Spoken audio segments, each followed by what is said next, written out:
Nintendo recently released a torrent of new info on Pokemon and Mega Ruby and Alpha Sapphire, showing that while these may be remakes, they'll have enough changes to the gameplay systems that it'll feel like a brand new game.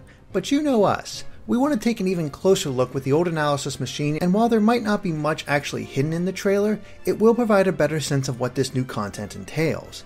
With that said, be sure to watch our previous analyses as we'll only be covering the new content here. So like many of the recent Pokemon trailers, this one shows off some of the new Mega Evolutions. First up is Mega Pidgeot, who will have a boosted special attack and gain the ability No Guard.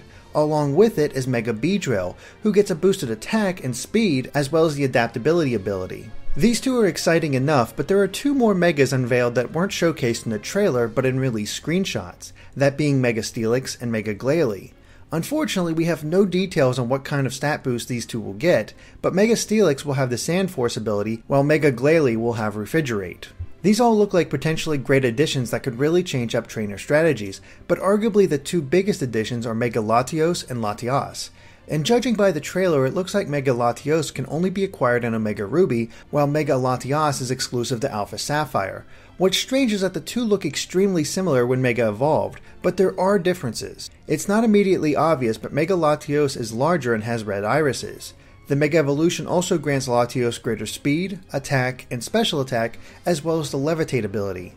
Mega Latias is smaller than its counterpart and possesses yellow irises. It also gets a boost to speed and the ability Levitate, but its defense and special defense increases instead. But the Mega Evolution for the two alone is not what makes them special. It's the Eon Flute that the player can eventually obtain. Using it will allow you to be able to freely fly around Hoenn on either of the Megas. This new Soaring ability has a similar style to flying around in airships in classic Final Fantasies, and, like those games, this allows you to land on any route, island, or town. You can even perform tricks while on the way, and the day-night cycle changes the look of Hoenn. Besides just flying around the region, you can enter battles with wild Pokemon.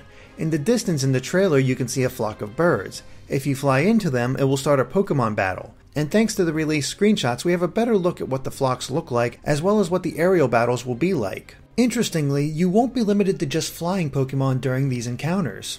The biggest thing that you can do while soaring, though, is find mirage spots. These dark passages can only be found in the sky or in previously inaccessible islands. However, even if you do find them, you won't be able to enter until certain conditions are fulfilled. We still don't know if the game will provide those conditions, but we do know what the mirage spots contain. They give you a chance of catching past legendary Pokemon like Ho-Oh, Lugia, Dialga, Palkia, Reshiram, and Zekrom. One of the major ideas of the game is that the Pokédex can be completed simply by owning all of the 3DS Pokemon games. But even more than soaring around Hoenn, the new PokéNav Plus truly adds to the game. First of all, it includes the DexNav, which will allow you to see which Pokemon can be found in each area. From the trailer, we can see the trainer has caught or at least encountered a Tailo and a Zigzagoon already, but there are shadows of other Pokemon as well. This will allow players to easily see if they've caught every Pokemon that can be found in an area. Additionally, it can find hidden Pokemon in the grass that then appear with their tails sticking out. The player can then sneak up on that Pokemon and start a battle specifically with it. But even better is that the DexNav will also provide details on that Pokemon. At its most basic, it can tell you what level the Pokemon is at. But as you increase the DexNav's search level by finding different species with it, it can also show the Pokemon's first move, ability, and even what kind of potential it has. And if you want, you can set the nav to solely search for that Pokemon that you've identified. Finally, just interacting with Pokemon in the overworld will register them in the DexNav whether they're hanging out with their trainer or flying by on their own. There's also the Area Nav, which is essentially a refined map. Not only does it show the region along with its towns and routes, but it can be focused to show Pokemon, trainers that you've battled before, your secret bases, and even berries. Going a little further, you can also use the Area Nav to quickly travel between towns if one of your Pokemon knows Fly.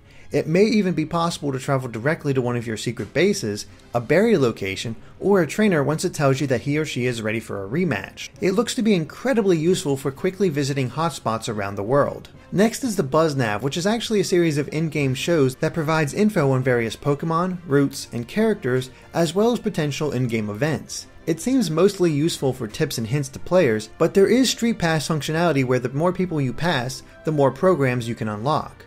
The rest of PokéNav Plus is the player's search system from X and Y. Everything you can do in that game with the system carries over into Omega Ruby and Alpha Sapphire. This of course includes Pokemon Ami and Super Training. And while it's not directly related, it has been confirmed that character customization is not returning for the remakes. The character you choose will forever stay that way. The new functionality that's being added to Pokemon Omega Ruby and Alpha Sapphire is truly exciting. Not only is it giving breadth and depth to the world by having locations off the beaten path, but it's making it slightly easier for players to catch them all and even find the exact type of Pokemon they want for their team. It won't be long until we can see for ourselves as the game releases in a little more than a month. Of course, if we missed anything, please let us know in the comments. If you liked this video, be sure to like us on Facebook or follow us on Twitter at GameXplain. Thanks for watching, and make sure to stay tuned to GameXplain for more on Pokemon and other things gaming too.